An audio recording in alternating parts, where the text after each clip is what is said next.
Olá, gostaria primeiramente de agradecer a oportunidade. O meu nome é André Leonardo, eu sou mestre em Ciência e Tecnologia de Alimentos e atualmente eu faço doutorado na Universidade Federal Rural do Rio de Janeiro, onde lá eu faço parte de um grupo de pesquisa, que é o grupo de pesquisa da Embrapa, que trabalha com milho e sorgo. Bom, e hoje eu vou falar para vocês um pouquinho do meu projeto desenvolvido no mestrado, que foi analisar a influência do processo de radiação em uma farinha que nós produzimos a partir da casca da pitaia. Bom, nós identificamos duas grandes problemáticas aí para desenvolver esse projeto.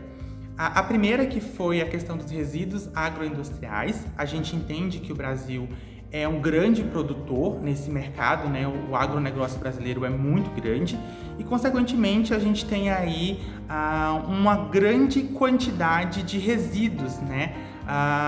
Oriundos desse agronegócio.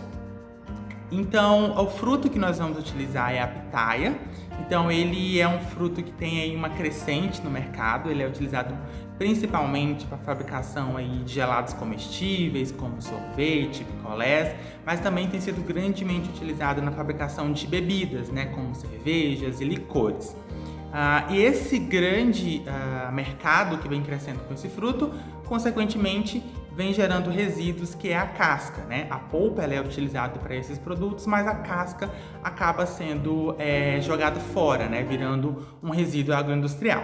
E o segundo ponto analisado aí foi a irradiação, né? Que é o método de conservação escolhido para esse projeto.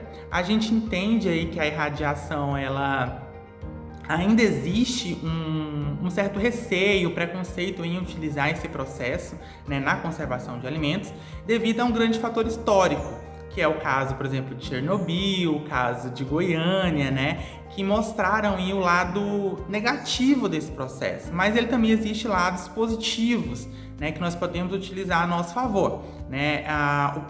O processo de radiação, ele é um processo extremamente versátil, né, onde a gente consegue conservar os alimentos sem modificar a estrutura, a aparência desse alimento. É o caso, por exemplo, de bananas, né, que você consegue deixar ela aí mais tempo na sua fase madura, ótima. É o caso dos morangos, de algumas leguminosas, né? Então a gente consegue conservar esse alimento por mais tempo utilizando o processo de radiação. E aí, no caso, a gente tem, levando isso para o nosso projeto, a questão dessas cascas, né? A farinha dessas cascas, a gente vai conseguir conservar ela mais tempo e o objetivo é analisar o efeito desse processo de radiação dentro desse produto, que é a farinha. E o objetivo desse projeto, né, foi aí avaliar o efeito da radiação nesse produto, mas a gente foi mais a fundo em algumas propriedades, como por exemplo a cor, para saber se ia modificar a cor desse produto, algumas propriedades funcionais, como o teor de fibras, que é extremamente importante, o teor de proteínas.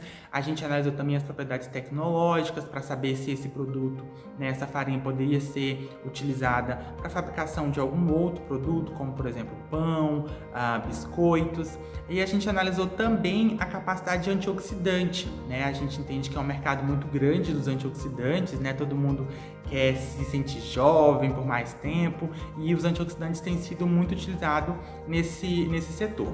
Bom, e como resultado, né, desse projeto, primeiro a gente observa que um produto, quando ele é irradiado, ele não se torna radioativo. Então, não precisa ter medo de consumir um produto que passou pelo processo de radiação, ele não vai te fazer mal, tá bom?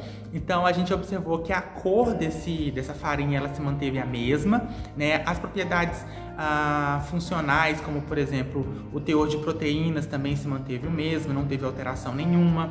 O teor de proteínas, né, continuou o mesmo. A gente observou que as propriedades tecnológicas, elas se mantiveram, foram semelhantes a de algumas farinhas que a gente tem no mercado hoje, como por exemplo a farinha de milho, farinha de trigo. Então, essa farinha ela pode ser utilizada para fabricação e enriquecer pães, biscoitos, bolachas, né? E a propriedade antioxidante dessa farinha também se manteve, em alguns casos ela foi elevada. Então a gente observa aí os benefícios do processo de radiação dentro, né, de um produto aí que sofreu esse método de conservação.